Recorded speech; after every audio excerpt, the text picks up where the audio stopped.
Natalie Holzer ungkap sikap Rizky Febian terhadap Azam Ardiansyah. Natalie Holzer terharu saat anaknya Azam Ardiansyah Sutisna dengan kakak sambungnya Rizky Febian.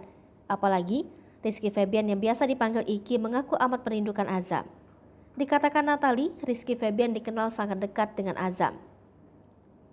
Itu dikatakannya saat jumpa pers dengan Eko Patrio, dikutip kanal YouTube KH Infotainment Selasa 26 Juli 2022. Natalie Holzer mengaku senang dan terharu karena akhirnya Rizky Febian ketemu dengan Azam Ardiansyah adiknya. Karena memang Iki itu yang paling dekat dengan Azam. Natalie menambahkan ada satu lagi sikap manis Rizky Febian kepada sang adik. Rupanya, Rizky Febian selalu bertanya perkembangan Azam dan itu terjadi sebelum Natalie resmi menggugat cerai Sule. Rizky Febian menurut pengakuan Natalie sering menanyakan kondisi Azam, bahkan sering minta video call karena mau lihat Azam.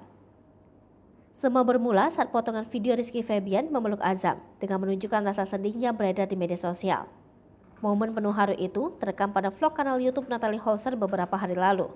Kala itu, Natalie Holzer datang bersama Azam ke sebuah acara penghargaan milik sebuah stasiun televisi.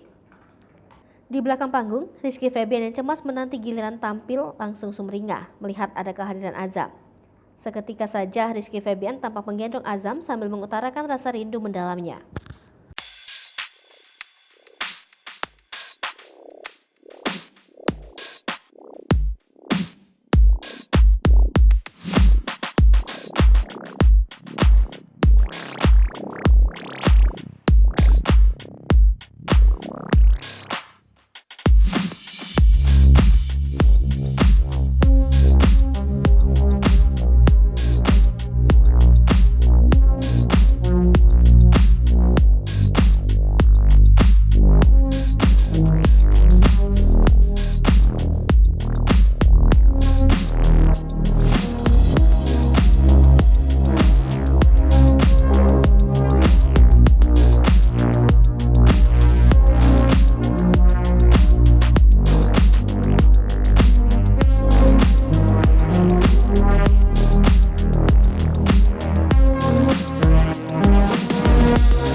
Hai pemirsa Sri Popo TV, jangan lupa komen, like, dan subscribe, serta tonton terus berita-berita terupdate lainnya ya.